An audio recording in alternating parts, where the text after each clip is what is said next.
Hey, what's going on, guys? It's Brain Bean here again, back with another review. Now, this one's going to be the first gaming laptop that we've had on the channel. I've been trying to get laptops on here for a while, so I'm excited to finally have the opportunity to show you guys one. Now, this is the Dell Inspiron Gaming 15, the 7000 series, and you can get this in a variety of configurations. Now, the specs on the laptop that I have here for you guys today, now this retails for about 950 bucks on Dell's website. Inside this PC, we have an i5 7300 at 2.5 gigahertz, 8 gigs of DDR4 at 2400 megahertz. It's got a 250 gig SSD, and it has a GTX 1060 inside. So for those specs, it's not a bad price for a gaming laptop. Now, as for the display side, it's got a 15-inch IPS display, so you're gonna get nice colors, especially when you're gaming with the IPS panel. Now, it is a 60 hertz display, so you're not going to be getting like, being able to play at the higher frame rates, but with the card inside, like we'll talk about here in just a bit, you're probably not going to be getting a frame rate that high anyways. But taking a look around the laptop, you can see that they kind of go with a red and black color scheme. We've got some red and black around the trackpad. The keyboard is also red backlit as well, which I like. It's got a nice simple font, and these keys are rated to last up to 10 million clicks. You've also got some red on the Dell badge as well here on the back. And it's done up in kind of a nice matte finish. It does kind of attract a little bit of fingerprints, but it's not all that bad. And especially for a laptop when you're gonna have your hands all over it most of the time, you don't want something that's gonna pick up a lot of fingerprints and look nasty. So for the most part, that part actually looks pretty good. Now, before we get into benchmarks and that kind of stuff, I'll talk about some additional features. You'll notice up by the power button, it's actually got a built-in fingerprint reader so that you can have more secure logins on the laptop. The laptop itself weighs about 5.5 pounds, so it's nice and light, and it's about 1 inch thick, which for a gaming laptop is actually not all that bad. Another cool feature is that this Dell laptop has some quick charging features, so you can actually charge this battery from 0% all the way up to 80% in 1 hour, which is pretty darn good. Now, if you're gonna be gaming on this at full power with it not plugged in, which I don't really recommend, and most of us playing gaming laptops would know that, but it'll eat the battery really quickly. If you keep it plugged in though, obviously that's not gonna be an issue.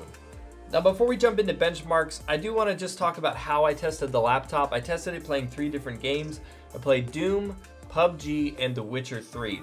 Now, each one of these sessions I tried to keep around 4 hours because most of the time gaming laptops are made with play sessions of around 2 hours or so in mind, because most of the time when you've got a gaming laptop, you're just kind of playing on the go here or there, maybe a LAN party at your friend's house, but for the most part, it's quicker sessions than if you're just at home on your desktop. So I tried to at least elongate that a bit and play in 4-hour sessions with each game. Now, with that in mind, the thermal management on this laptop is really, really good. I didn't notice the keyboard getting really hot like gaming laptops sometimes do. And on the back side, the fans are really, really good about pushing the air out of the laptop.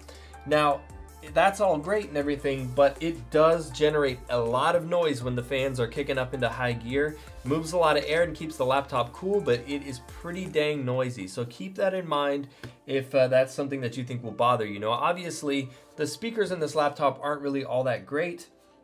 I would recommend using headphones when you're gaming on the laptop anyways, and if you're wearing the headphones, then the fans probably aren't going to bother you that much. But let's go ahead and jump into how the laptop performed on the benchmarks.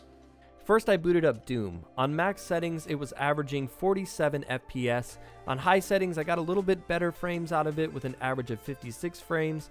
And when using NVIDIA's optimized settings, I achieved 55 to 60 FPS pretty consistently, which is definitely playable, but with a game as optimized as Doom, I honestly kind of hoped for a better experience. Next, I moved on to The Witcher 3. On ultra settings, I was able to get an average in the mid-40s, with significant frame rate drops in certain areas. With NVIDIA's optimized settings, which is a mixture of medium and low, I was able to achieve a rock-solid 60 FPS, which was very playable and actually looked pretty good on that IPS display.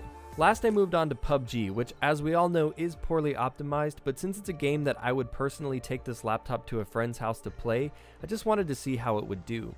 I chose to go straight for my ideal settings in the game, which is a mixture of ultra, low, and high settings, and I achieved a rock-solid 60 frames no problem, which actually kind of surprised me. Now, if you're familiar with the GTX 1060 and you're looking at the results of these benchmarks, you might be a little bit confused as to what's going on here. The mobile versions of these GPUs are clocked down anywhere from 5 to 16%, mostly because of power and also thermal management considerations, so that's why the results of these tests are a little bit lower than, say, the desktop version. So as you guys can see, benchmarks really weren't all that bad on the laptop considering the specs. Some upgrades I would like to do aftermarket on this guy would be to at least add another 8 gigs of RAM, and you're definitely going to want to throw in another hard drive on there. Now this laptop can be upgraded up to 32 gigabytes of RAM, and it does have extra space to throw some hard drives in there. Obviously, that 250 gig SSD, it's definitely enough to get you going. And if you're looking for a bare bones gaming laptop that's just got everything in it for you to have a mobile experience under $1,000, then this laptop is definitely going to be something worth considering. The price point is very accessible, and with them now introducing the 1060 cards into the Dell Inspiron Gaming lineup, it's a very good way to get a decent gaming laptop at a pretty good price.